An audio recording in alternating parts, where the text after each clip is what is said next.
Welcome to the First Mentor Podcast. Here, you will hear us talk about a variety of topics for the entire family that will hopefully spark a discussion, create a new curiosity, or simply teach you something new. The goal is to inspire you to learn life skills and soft skills not taught in school and prepare you to live an extraordinary life. Come on and spend some time with us on your commute to school or anytime you're free.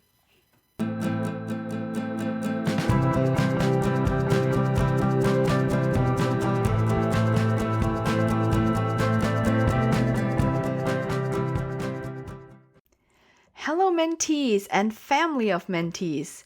This is your host and mentor, Vanessa Yang, and we are so thrilled in your continued interest in learning. Thank you for joining us for episode 17 of the First Mentor Podcast. And our topic today evolves around money and finances, from bank accounts to savings for your very first home. And we'll discuss all of this with Mike Vachani. At the end, please don't forget to subscribe, add us to your favorite list, and share this information with your friends and family members. And now, without further delay, here's our interview with Mike. Today, we have a special guest with us, Mike Vachani, who's the president and managing broker of the Provenio Realty and Investment Company. So, hi, Mike. Welcome to this podcast. Hi, Vanessa. How are you doing today? Good. I'm so happy you can join us today because I feel like we are going to discuss a very interesting topic that I feel like maybe not teens, but definitely young adults can leverage. And that's learning about when they first start renting their first apartment or even thinking about buying their first house, right? How to prepare for all of that. But just to give our listeners a little bit more of an idea of who you are, can you share a little bit more about your background with us? Oh, of course. Well, you already mentioned that I am the president of the Provenio Realty Investment Group. What that is a real estate brokerage. So I help clients both buy and sell real estate. Mm-hmm. And it could be residential, it could be a house, it could be commercial, but the idea of investing in real estate, that's my company. But I've had that company for probably back in 2007 after working in the corporate world and working for the larger companies. And ever since then, I've just been building that up and helping others build their companies. Yes, and you've been doing pretty well based on what I've seen so far. So I'm glad you're sharing some knowledge with us. But I wanted to get into your background a little bit, right? Personally. Tell us a little bit more about when you purchased your first house. How much experience did you have or what you were lacking? Of course. We all want that first purchase. And I think that's kind of an American dream. Yes. And as a young adult, if you brought up in a family that talks about finances, talks about planning for the future, talks about what you can do with the world of investment, you think a different way. I've always thought in that way. Mm-hmm. And I grew up in a real estate family. Oh, good for you. My dad was a real estate broker. So I got to see it firsthand. I was out there seeing his job, helping him with flyers for open houses, going door to door, just doing all the stuff that kids want to do because their parents are doing it. Yes. And I said I'd never be in real estate, but I ended up being in real estate. But because of that, I always had in my head that it makes sense to buy something. Mm-hmm. What that meant, I had no idea. But when I was in college at UCLA, I was graduating from college, and my dad said, "You got to buy something." Yes, smart guy. He said, "You got to buy something. You got to buy something." I had no idea what real estate is. I know the idea of what it means to own and buy something, but nothing more than that. I didn't have the skills that I have now because I was 18 years old, 20 years old, didn't know any better. My dad said, buy something. So I was lucky because he said, here's a property you can buy. And it's only $100 down. Back then you had different programs. Nice. And there's always programs that someone can get into, but you have to have the first desire to do that. Yes, so true. It was my dad telling me, you got to buy something, me knowing a little bit about real estate when I was a kid, and me saying, yes, Dad, what do I have to do? And I was lucky because I bought something in Irvine, a little condo for $88,000 with $100 down. That's unheard of today. And thank God I did. That was back, I think that was probably when I was 20 to 21 years old when I bought my first property.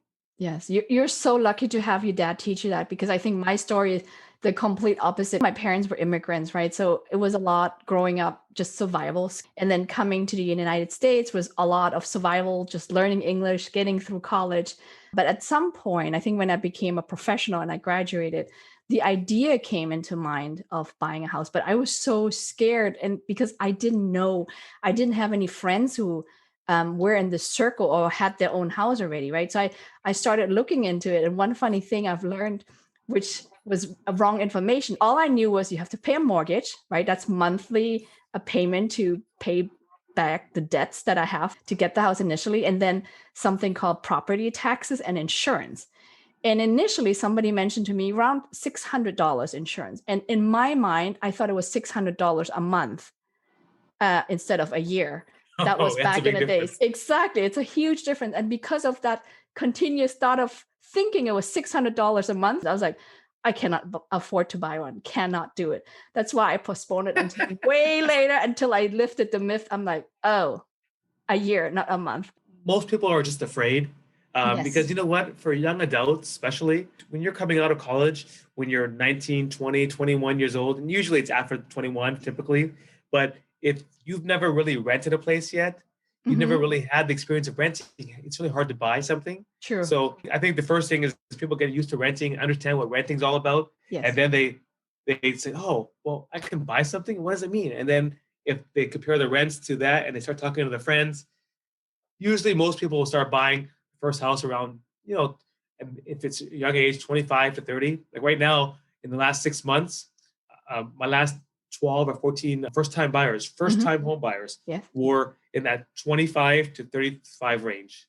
Okay. And most of them just getting married, just getting married were the first Yeah. ones, or just had their professional job and they've been there for a few years now and saying, I got to do something more than just pay rent. Yes, it's so true. But we're definitely gonna cover rent in a little bit. But what I wanted to follow up on, like, if you had a conversation with the younger Mike now, right? If you could go back several years, I'm not gonna go into how many, but if you could go back and kind of talk to the younger version of you and knowing what you know now, what would you tell him? Like, should you have invested even earlier?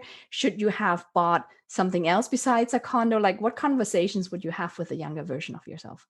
Well, that's funny because I do meet a lot of young people. When I say young people, I'm not talking 16, 17. I do talk to people. I'm talking, young adults, 19, 20, 21, 22 in the college years. Mhm. And I have that discussion as if I was them. Great. And so I've had that discussion. I was sitting in a jacuzzi at some hotel one time and I was talking to a 19-year-old or 20-year-old. And we started talking about that. And the exact kind of questions came up. And so what I told him is, you really got to think about more than just the money you're making from your job Mhm. and how you can take that money to prepare yourself for the future. And Yes. it's about working smarter, not harder.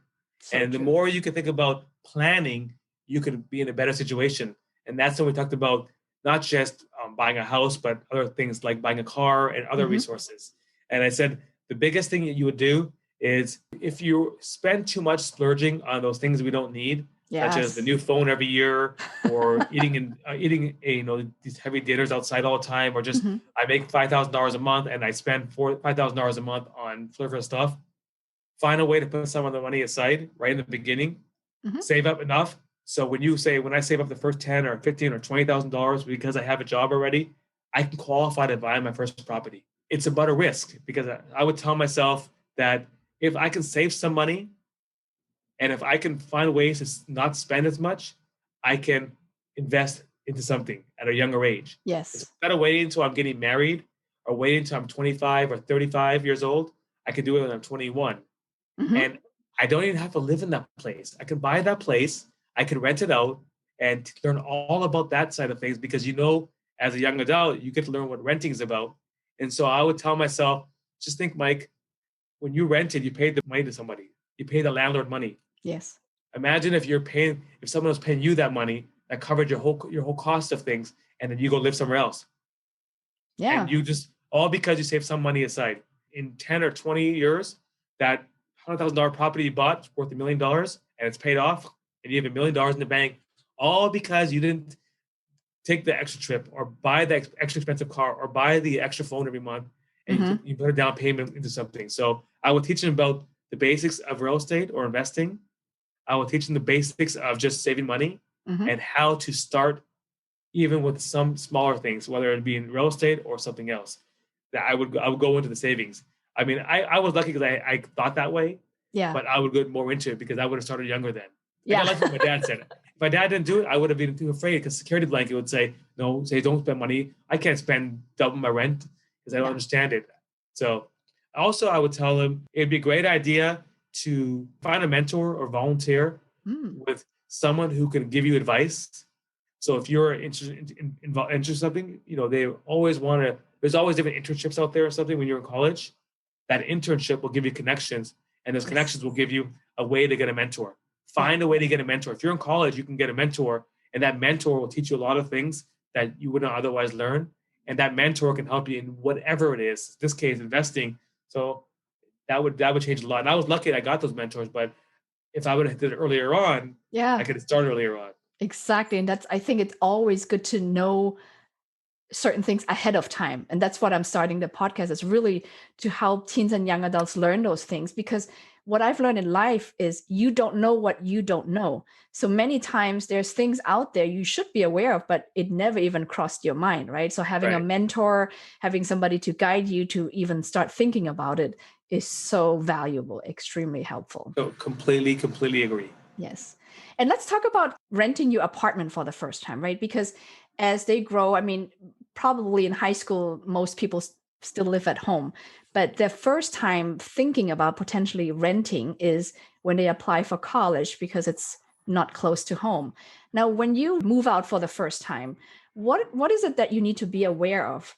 And what can you prepare ahead of time to avoid surprises and make the process smooth? Yeah, that's a good one because there's so much involved in renting. What it comes down to is budgeting first. Because it's like buying a house. You need to know that you're going to pay property taxes, insurance, HOA, mortgage insurance, principal, interest. Well, that's just one aspect of the whole thing, right? Yeah. Then you have all these other expenses, utilities, water, trash, all this stuff. So I think it's about budgeting. So I think the first thing you have to do is understand what it means to rent a place and what is there in addition to rent that you got to pay. So if you got to pay $1,000 a month, which if you got that, you're lucky. In LA, especially, yeah. Even 2,000, but it's what else do I got to pay?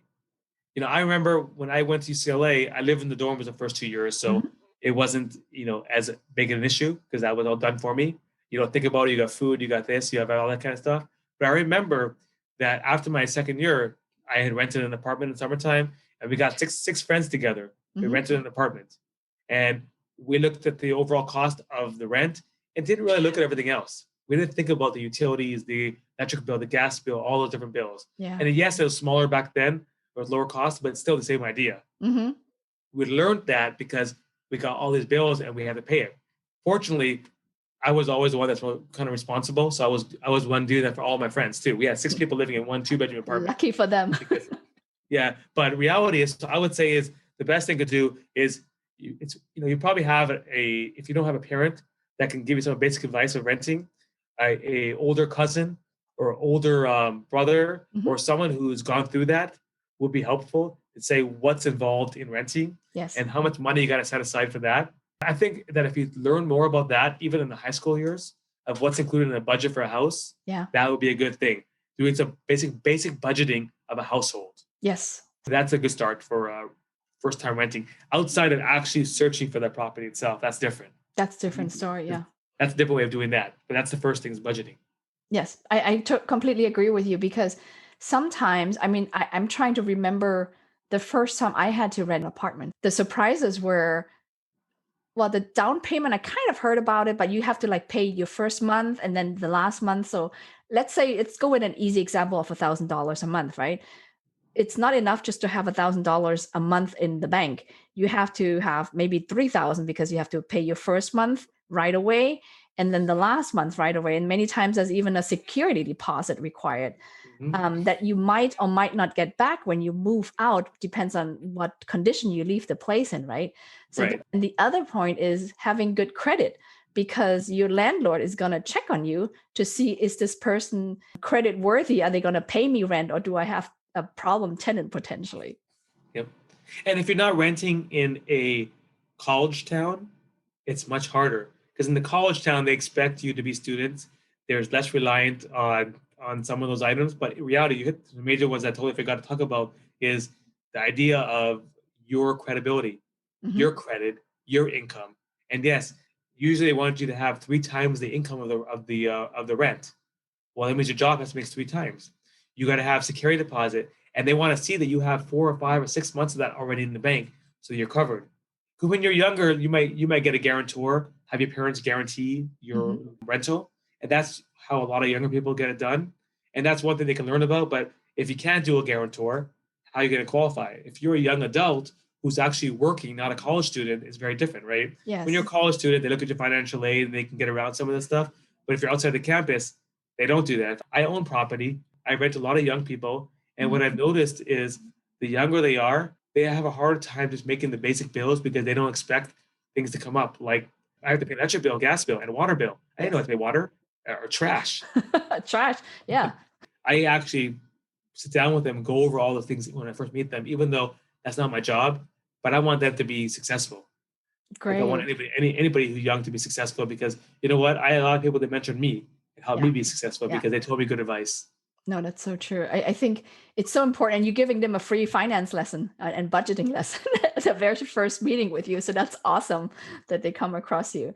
I agree with you. It's overall, I think, learning about money, like how things work. The sooner you start, the better, right? I know you have 3 children. Are you passing on any of the money lessons to them already? What I did for each of them, each one started at a kind of earlier age. The first one, I think, was at maybe 11. And then the second was at 10, and then 9. They opened up the first bank account. Oh, good for them. My dad did that with me. In fact, he opened up with out of all banks, Bank of America back in the 80s with me. And I got that when I was like, I don't know, around 10 or whatever. And basically they gave you a little savings book, and every time you put a deposit, you got to write it in this book. They write it for you actually then. Oh, I remember that. You have a registry and all that. You didn't have checks. Well, I started each of my kids up with an account without checks, a savings account that allows you to deposit money, but also has a debit card with the account because the Visa ATM card has a debit card on there, right? Not a Visa on there. So I taught them that, and then as I got a year or two older, then I got them a checking account. So my oldest one, who's now a kind of teenager now, and I taught her how to reconcile using Excel spreadsheet as well as the thing they gave us. So I created a sheet for her so she knows debits and credits. Debit and credit. All I said is putting money in, taking money out. So I taught them all that. And now I give them an incentive. I said, if I ever ask you what's in your account, if you know what's in your account and you've done that, I'll give you an extra $5 in your account or something like that. Wow. So that's great. That's what I do with my kids to get them started. Coming into teenage years, it's hard to talk to them now more about this, but that's my 9-year-old, I got her started prematurely and she just wasn't ready for it. Yeah. My boy got started at 10 or 11. He probably wasn't ready for it. But my older girl, she was ready for earlier. So every kid's different. But I think if you start with a basic account balance and a bank account, and the basic balancing of an account is a starting point. No. That's a starting point for that. We're teaching basic finances. No, and then you can build from there, building blocks. Yeah. I remember actually you just brought back a memory of what my dad did to me when I was, I don't know, 3rd grade, 4th grade, I don't remember. But he used to give me allowances. It was like, I don't know, $5 or $10 a month, something like that. So after school, I could buy some, snacks or whatever that was. And I had to reconcile too. So I had to use a little notebook because back then there was no Excel spreadsheets. Right. So literally I had to write down, okay, I'm starting with 10. And then let's say the second of the month, I bought a piece of bread that was 50 cents. And then something else, a candy that was 10 cents. So I had to write it down. And then at the end, it's like, okay, this is what I have left at the end of the month. And then show him, here's the difference in cash. There were a few times where I was short because either I forgot or I lost money. And that was quite a learning experience for me as a young child to make sure that things balance out. So I think it's great that you let your children manage their checking account now. So they use it actively. I would say my older one, my teenager, she does. She's learned to use that card when she goes out with her friends now. So not always having cash, especially in coronavirus days, but in general. So after school, they go out and, once a week to go out with their friends, and they would use that to go buy an ice cream instead of using cash. If they have a cash, they could use that because there's a debit card. That's where I asked her to reconcile her account. Now, does she do it or not? Probably not all the time. I said, that's fine. But at least look at your monthly statement then and reconcile it. So in fact, when I go home today, I'm going to say, okay, guys, tell me what's in your account. Show me your thing. And whoever got it right, because I have all their accounts on my. I still have my first account with B of A, Yeah. and I have all there on my screen, all their accounts. So I see everything. Yeah, that's So awesome. That's actually a good point. Maybe I should implement that because I know with my teenage daughter, I only give her cash, but it's like her own money from birthday or, red envelopes. But sometimes I'm making her earn it a little bit too because I don't just want to hand things out. So we haven't implemented allowances yet. we've been thinking the same thing, and I kind of want to go home and start the whole allowance thing because one, they'll do more activities in the house Right? because they're getting paid for it, and Yeah. my older one would definitely do that. But then, they can prepare and plan accordingly because Mhm. if they're getting money on a monthly basis or weekly basis or whatever you do, then they can balance that money outside of the money they're getting for gifts and stuff because they get kids nowadays get, at least my kids, they get a lot of gifts and things from all over the place. They've always get Amazon gift cards and this Yeah. present, that Mhm. present, parents giving them money, grandparents this and all that stuff, where that's a lot of stuff that most kids don't get, but at least they got to balance it. Yes, exactly. It's so important. Maybe for young adults or young adults being like young teenagers, that if they're not ready to work yet, if a family has friends, have a job where maybe they can go work, part time and do some activities where they get a stipend or some small money that can Mhm. teach them some basic stuff because they're doing some basic job skills and doing that they're really learning. Yeah. That's a good thing to start at an early age, I think. Yeah. I'm making my kids start to think about it already. I think at a certain age you got to make that a requirement. I wanted to hone in a little bit more on the first home purchase, if that's okay. Because Of I actually course. had that discussion with my teenager earlier, because I told her I'm going to speak to you. And I said, well, let's say you're older, right? Fast forward 10, 15 years, what have you, and you want to buy a house. Do you even know what's required? And she's, of course, said, because we never had the discussion. Of course, she said, I don't know. But I'm like, for example, did you know that you need a 20% down payment? Otherwise, there's a penalty and things will cost more for you. And that was a surprise to her, right? So I wanted to talk about just a few basic criteria that our young adults need to be aware of when purchasing their first home. What do they need to know and what can they prepare for? One is to understand the concept of principal and interest. Yes, good one. That's a big one. Principal and interest. I think that they then understand the idea of going back to having money set aside for a down payment. So the idea is you're going to borrow money from a bank. Mhm. Someone's going to lend you money and you got to pay interest on it. So the basic idea of interest Yeah. financing. Yeah. Don't go into more detail than that. Just say for a young adult, the younger they are, it's you're going to borrow $1 million from a bank and you're buying, no, you're going to borrow $800,000 from a bank because you're going to buy $1 million house. And maybe use different numbers, Yes. but they only give you the $800,000 for the $1 million house if you give them 20% of that money, that $200,000. Mhm. So if you want a bank loan, you got to give it $200,000 as we call it down payment. Yeah. So I think the basic ideas of that is one thing they have to learn. And of course, that means it could be 5%, it could be 3%. There's a lot of different numbers there, but the idea of that behind that is the first thing you need to learn. The basic ideas of financing is another thing you need to learn, and Mhm. that if you really want to buy a house, you need to have a job that you're qualified to make that payment. And to get qualified for that loan the bank wants to give you is basically go some of the basic concepts like you have to have a job, Mhm. you have to have what they call credit, a good credit, Yes. and talk about credit. So I think talk about credit, talk about the idea of principal and interest, the idea of down payment, and how those all correlate together. Yes. And and depending on the age group, it could be much more simplified. If you're talking to a 21-year-old, that should be more, it should be not so simplified. If you're talking to a 14-year-old, very simplified. Yeah. The 21-year-old should have some basic idea of that by now. If they don't, there's a lot more teaching to go on. Like Yes. just understand basic principle and interest. Like, Mhm. hey, if I give you $100 and you get paid back to me in a year, I'm going to charge you an interest rate, and I'm going to charge you 10%. Mhm. So that means how much more are you going to give me in 1 year? They've done those things in school. Yeah, they And haven't so much. the basic idea of that.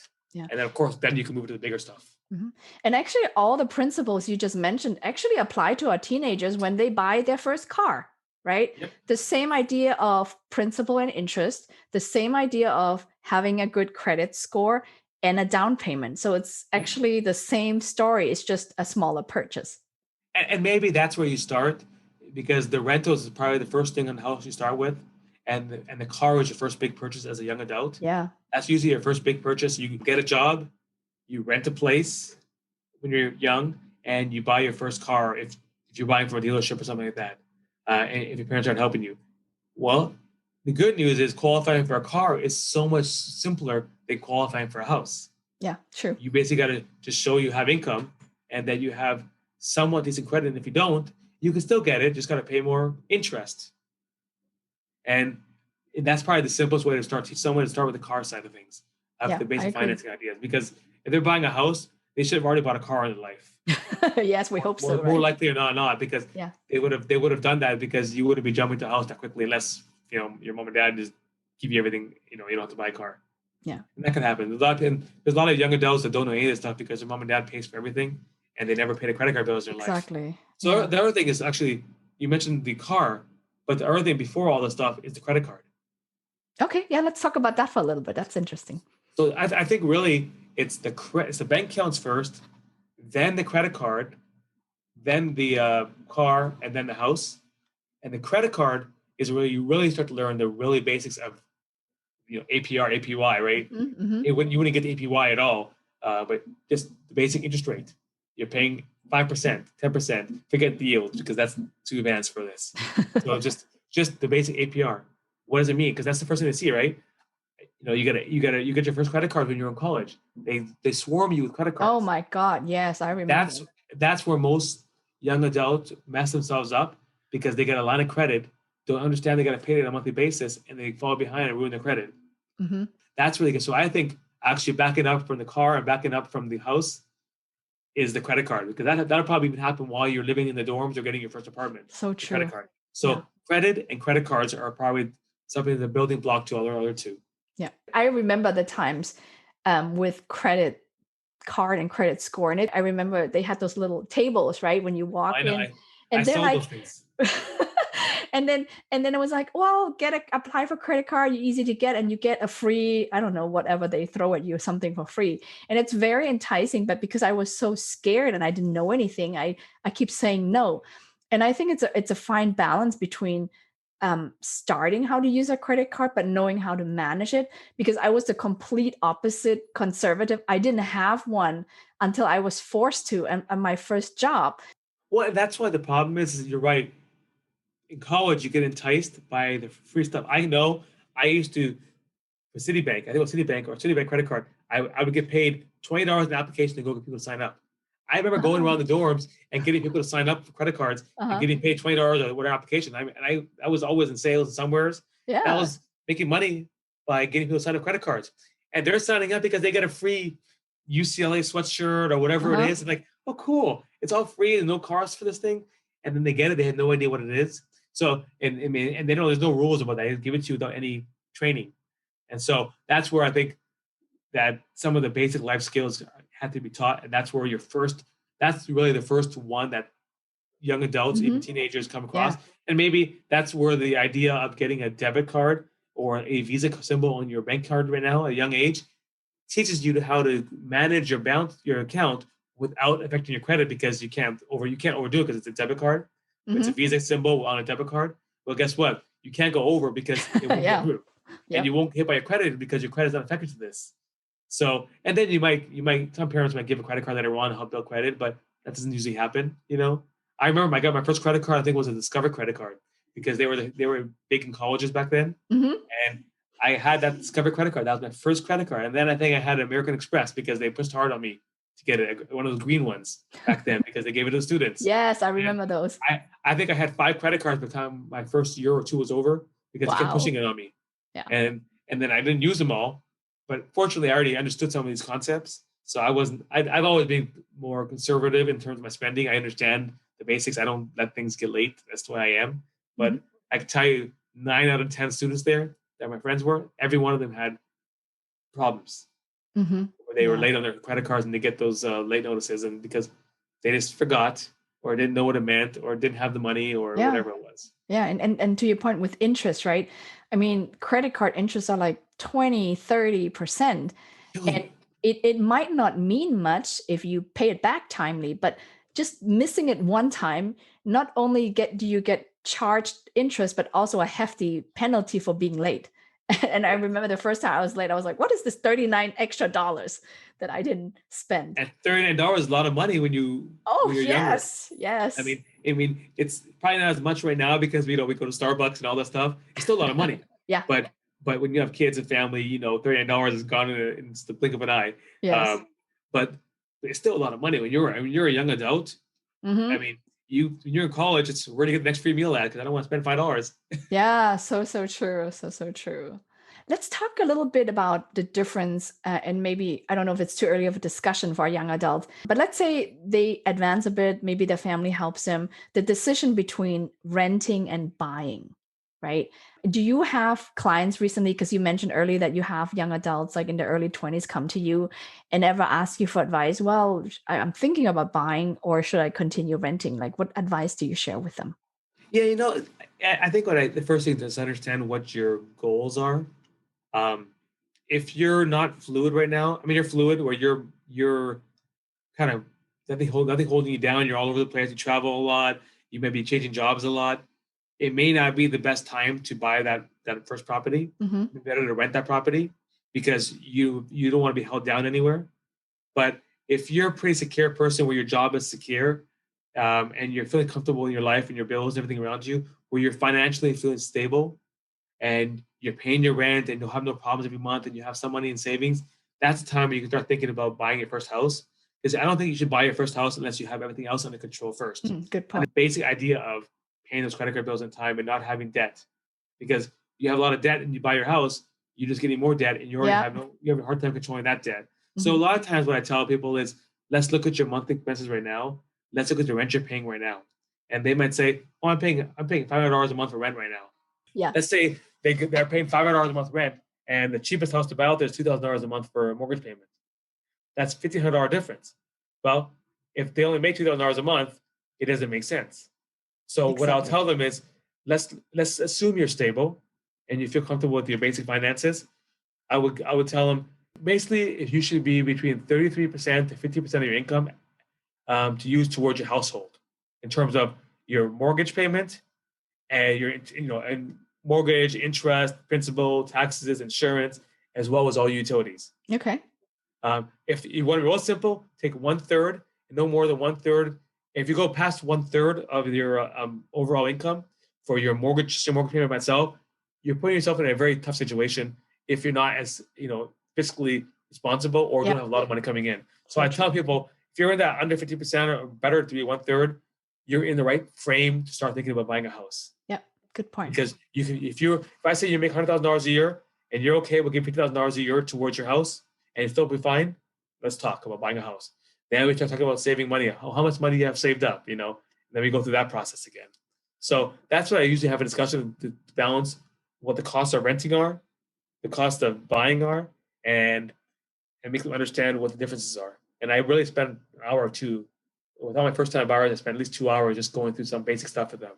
In my mind, it's them who has the biggest thing in their life they're doing, biggest True. financial position. For me, I don't want to pay the bill. So I don't care if they buy or don't buy. I want to make sure they understand everything and play devil's advocate so they understand all the issues. Yeah. No, I'm sure they're gonna be grateful to you afterwards, because sometimes people don't tell them these things. Like I said earlier, you don't know what you don't know. You just have a Yeah. certain idea thinking, okay, I'm gonna do this, not knowing all the potential problems that lurk beneath. Well, I think that's why we saw a lot of that back in the last financial crisis, back in 06, 07, is Yes. that people just wanted to get in a house, especially people that are first time immigrants buying a house, first time buyers, young people, that they just wanted to get in the house. They didn't care how they got into that house. Mm-hmm. Oh, we can make money on that. Yeah. And they were buying beyond their means, and the banks were giving money without doing any checks. Therefore, everyone's at fault. But as soon as something changes, they can't pay the bill. Yeah. They're not giving 50%, they're giving 80% or whatever it is. It's easy to make something happen in a spur of a moment, but you got to look long term. Yes. The other thing I wanted to go back to, you mentioned earlier that you kind of attend conferences related to the real estate business and industry across the nation, right? And based on what you've heard, I think another important buying decision is where to buy, right? I mean, it doesn't necessarily have to be where you grew up and where you live. Let's face the truth, California is quite expensive to live in. And I have more and more friends who are actually moving out of state because they just can't afford living And here of course, anymore. it's expensive. Yeah. Right. So based on what you've heard, like in this last few years, what are particular areas that might be very interesting to young adults to kind of settle in on? Are there any particular cities or states that popped up recently? That's a hard question because when you're a young adult, you're probably not buying the property or renting the property based upon where the best place is from a financial investment perspective. You're doing it where your job is at. You're working backwards. So, okay, I'm going to be in Texas. Okay, now let's look in the main part of the city and let's go to the outskirts. Typically, what I would say is, if you're in that position, you have to look in the outskirts of the center of town Mm-hmm. because you'll get something more affordable for you. And that's Yes. typically in California. It's expensive. Mm-hmm. But if you go live in the outskirts, you can live in a more affordable perspective. Like, for example, if you live in San Gabriel Valley, you're going to spend, let's say you're going to spend $700,000 for your first house, or maybe $500,000 for your first condo. Just make up a number there. Yeah. You can go down to the east and go 45 minutes east, and now you spend $200,000 for your first condo and $300,000 for your first house. So you have all that in every city you live in. So what I would do is I would look at the median range of properties in those areas and try to focus on that in terms of your income. But if you're really open to going all over the place, it's going to be a matter of lifestyle you want. That's Because so true. that's, as a young adult, lifestyle is important. That's actually almost more important than everything else because they're so very active. Yeah. So True. I had a 25-year-old just move out of their house and buy their first house, and they were pretty open in areas they want to be in. And this is here in California, and they were saying I could be in the city of Azusa, I could be in Carson, I could be in Lakewood. We ended up being in Lake Forest. Oh, wow.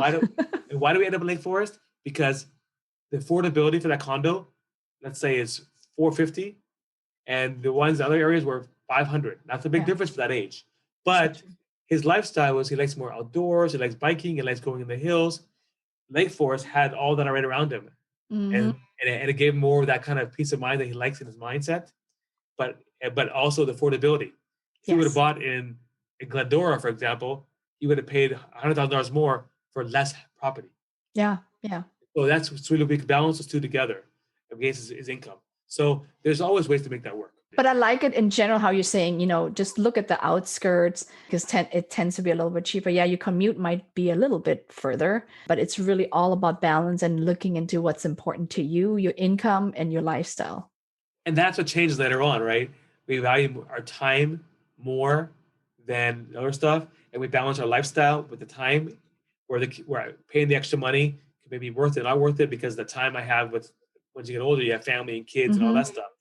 When you're potentially a single professional, no kids, nothing holding you back potentially, you could do a lot of different things. You don't mind the drive, you don't mind all that because the value of your time is less than later on. Yeah, and you don't care about school district like we as parents have to care about when we purchase. And exactly. That was the other thing. School district is the one that also can help you save money by being in an area that doesn't have the best district. Yeah. Might allow you to save some money. Yeah, really good point.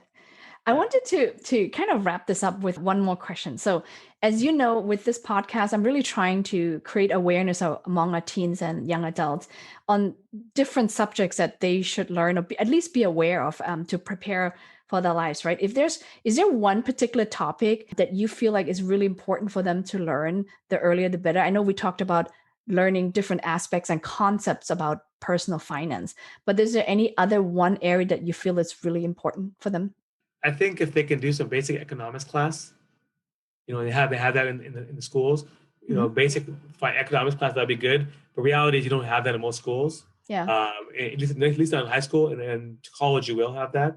And one other thing they could do is in beginning college, maybe an accounting class. A basic accounting class teaches the basic ideas of these concepts. And then from perspective of just in life skills, if they're in high school, I think they can do some kind of debate class. Yes. That would be a good one because that debate class makes them think in many different ways and give answers and look into something and gather more information.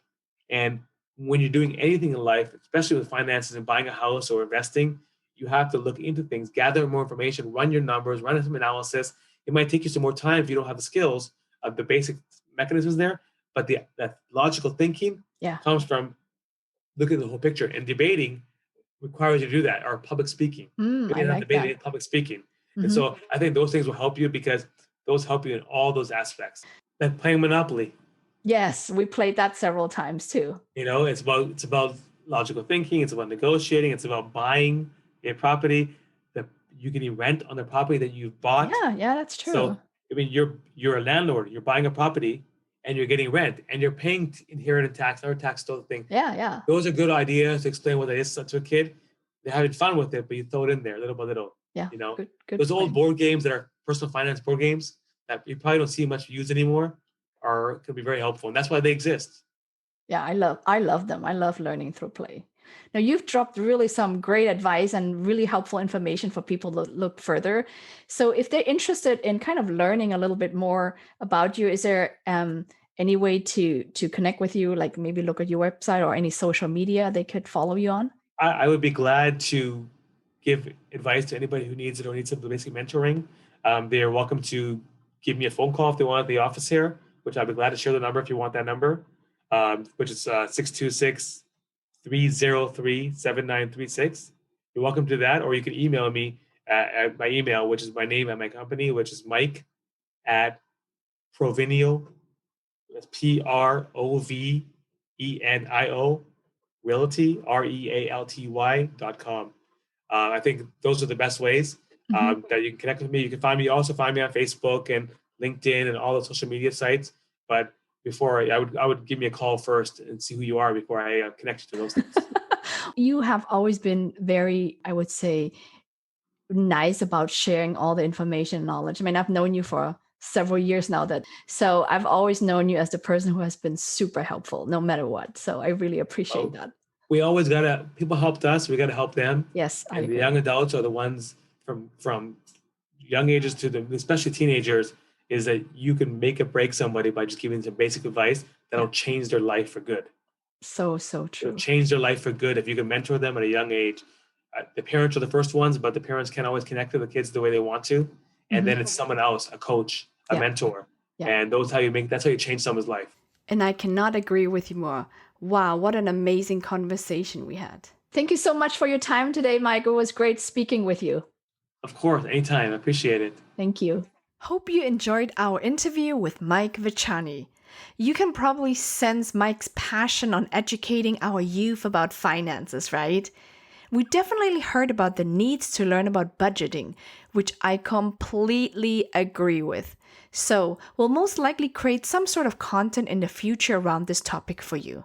So stay tuned for more information. In the meantime, check out our other podcast episodes at First Mentor Podcast that cover money and finances, such as episode 4 and 7. And we'll speak to you at the next episode. Have an amazing day.